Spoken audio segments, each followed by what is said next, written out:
everybody. This is Brigid Harrington, and welcome back to the We Want Arts podcast, where we advocate for the social significance of arts education.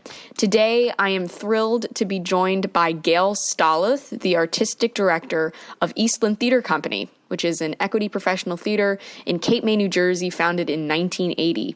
As artistic director, she has presided over more than 100 productions for East Lynne, including 24 world premieres and 11 New Jersey premieres. Gayle has directed over half of them.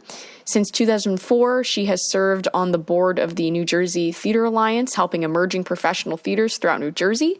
Additionally, Gayle is an accomplished writer and actor, having performed off-Broadway, national tours, regional theater, television, and radio.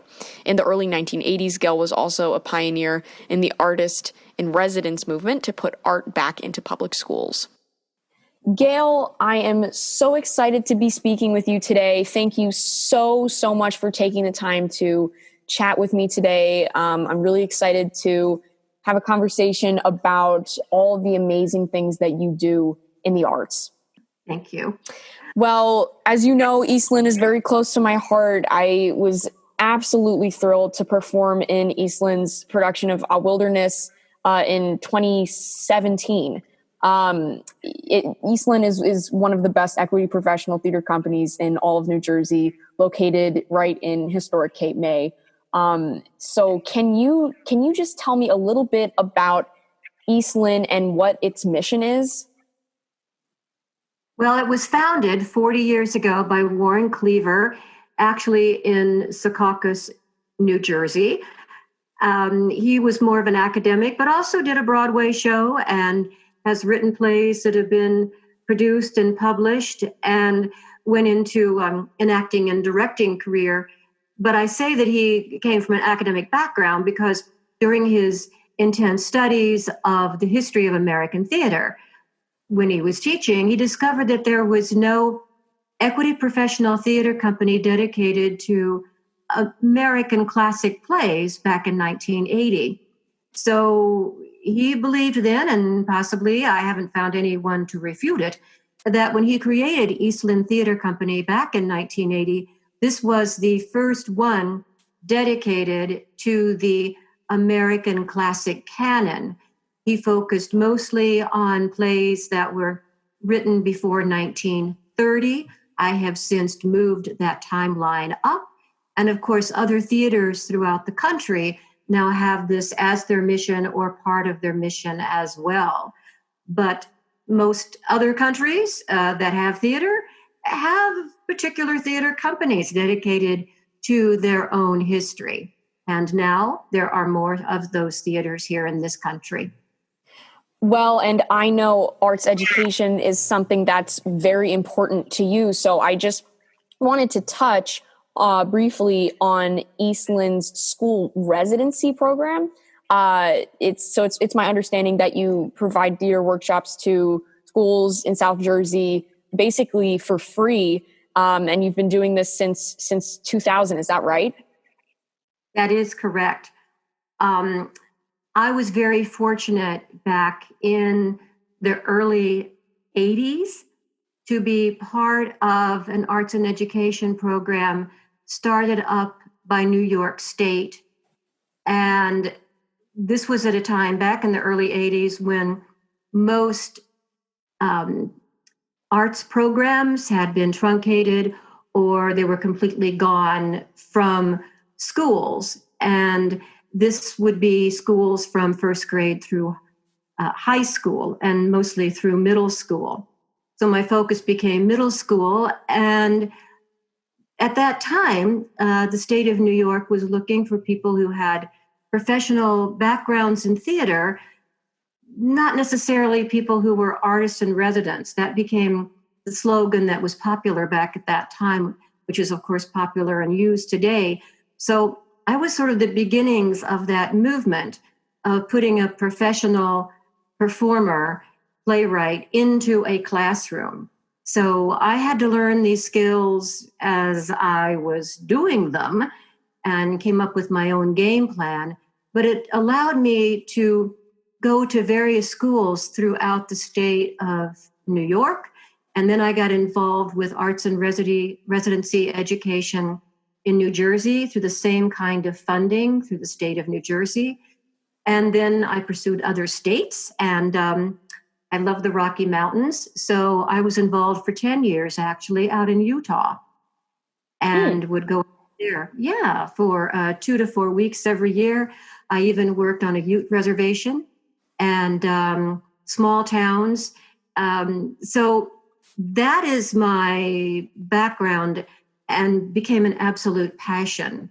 So when I was asked to take over East Lynne Theatre Company in '99, after the untimely death of the founder, Warren Cleaver, I, within the first year, pursued how to go into classrooms in the Cape May, New Jersey area. And at that time, too, I was still going out to Utah for a while and doing a few other week-long residencies throughout New York and New Jersey. But in Cape May, in this area, in this county, all the residencies that East Lynne Theatre Company has provided, the company, me predominantly, has sought the funding. So whereas other states and other locations in New Jersey have actually gone after their own funding to bring me to their school, I have had to go after the funding to bring artists in residence who work for East Lynne Theatre Company and or me into the classroom, which is, I think, a significant difference. There's just not the same push. Well, it's not that the schools down here don't want arts and education in the school. There are just other things in the school day that they pursue more. So it has been me trying to educate different schools in the area that it's important to have art.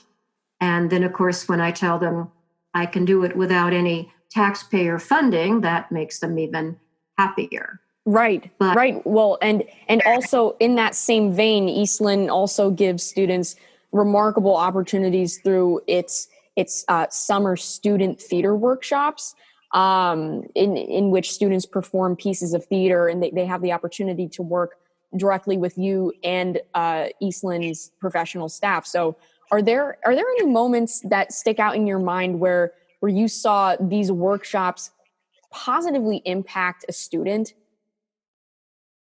Oh, absolutely. And in Cape May County, as well as other parts of the country where I've taught, it sort of amazes me in a way, but I've learned to deal with this question that some people have, and that is, oh, really? So what are you trying to do? Get your students to be on the next American Idol show? Is that where you're headed? And the answer is no.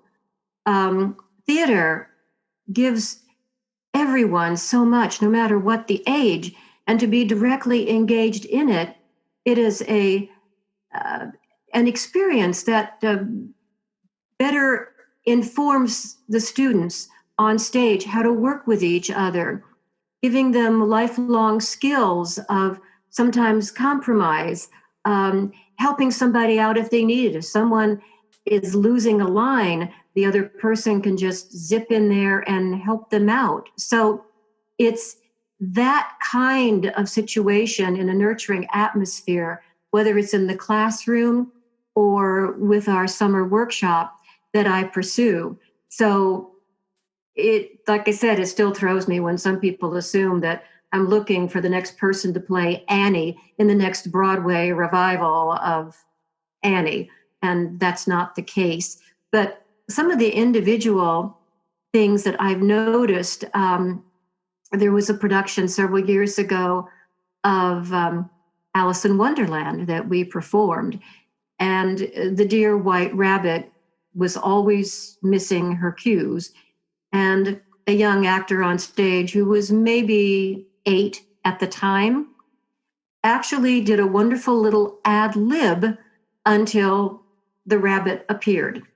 But the dear boy, who was, I believe, the tortoise, was actually just doing his own little well, while we're here waiting for the bunny, oh, Bunny, where are you, Bunny? Bunny! Just brought the house down. And then there were several of the other actors backstage looking for the poor lost bunny who was in the restroom. But we got through it. The audience thought it was a great time. The bunny was not, knew she should have been there, but nobody was harmed in the process. And everybody grew from that. And then there was always some students who just really do not want to go on stage. When I say, no, everyone's going to have a part, there's always one who says, well, I'll just help you backstage.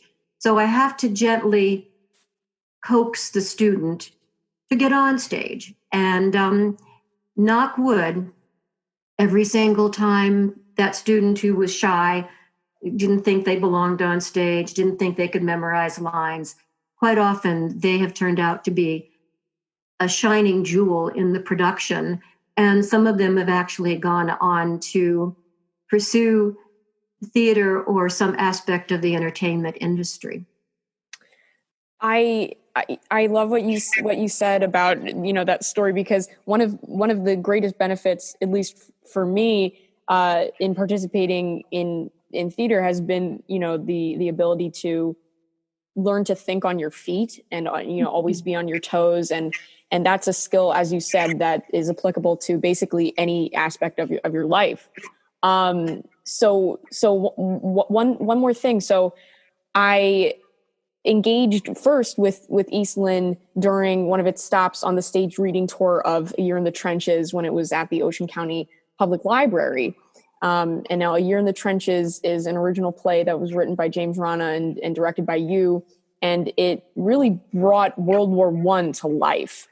The show was incredibly successful among audiences. It premiered at East Lynne in the fall of 2017. Then the production returned in the spring of 2018. So I wanted to know, why do you think historical plays like this one are so important? And what are some of the benefits that audience members receive from watching them? Well, I think anytime you can witness a piece of history and actually have it brought before you with someone up there on stage, either being the person or talking about an historical figure, that it brings it more to life. Yes, there are wonderful books written about famous people and famous events. And of course, a lot of the material that we draw upon is from such literature, including Year in the Trenches. It took a great deal of time for James Rana to research all these pivotal New Jersey individuals who contributed so much to World War I, and moving over to France to do so for the most part, as you know. So just to have that dialogue and to actually see as an audience member two people talking in a trench, and then all of a sudden you hear planes overhead and you hear the sound of bombs dropping. And then, of course, these two men have to duck and save their lives as best they could, and or fight to save their lives. The choice is, it's one or the other, depending upon what the commanding officer dictates. So to have this happening in front of you, and you're seated in the audience, 20 feet away, hearing the sounds, hearing the dialogue, I just think nothing can quite replace that sort of moment than live theater. And we've also done several other historic base plays, including a production of a one-man show on Abraham Lincoln. And we've also been asked recently to consider doing some sort of, again, a Jersey-based production revolving around the Revolutionary War. So that may be something that James Rana and I will tackle next. And this would be paid for and sponsored for by the New Jersey Historic Commission, the same organization that started us on the path of creating A Year in the Trenches. Right. And that's already sounds absolutely fascinating. I hope that comes to fruition, because as you said, all the plays that animate historical figures or bring parts of history to life, they offer audiences such amazing benefits. I remember one of my favorite plays that I saw at East Lynne was the play about Will Rogers, the one man show on Will Rogers. And so I hope that East Lynne can, continue to animate aspects of American history. Well, that's part of the plan. The good news is that when Warren Cleaver came up with the mission of early American classics, he also kind of threw in adaptations of historical events. So we're still in the mission. And I think sometimes to actually understand some of the plays that were written in certain time frames, it's also important to know the history that surrounded them. One reason I'm so fascinated by Arsenic and Old Lace, which was an amazingly popular show that we produced 2 years in a row, actually, was because when it first opened on Broadway, it was during World War II. And then there was a London production that was being performed during World War II. So it fascinates me that this became an all-time favorite hit about two aunts killing old men and burying them in the basement at a time when the world was at war. It is. You can't help but laugh. It's the most ludicrous, funny play. It's a hard one to ever top when it comes to humor. And it fascinates me that was the big hit during World War II. And then there are other such parallels that can be made with plays throughout history as to what was popular. Well, Gayle, thank you so much for joining us and sharing your vast experience and knowledge. It's always a pleasure to learn from you. The summer that I spent at East Lynne was one of my favorites, and I have just the absolute best memories being down there and working with you all. So thank you so much. The We Want Arts podcast, hosted by me, Brigid Harrington, and produced and edited by my sister, Shannon Harrington. Original music by Shannon Harrington. If you haven't done so already, follow Broadway Arts Reach on Facebook and check out our website at broadwayartsreach.org. That's Broadway ARTSREACH. Also, follow my sister and I on our social media pages on Facebook and Twitter. Thanks so much for listening, and we hope you'll be back soon.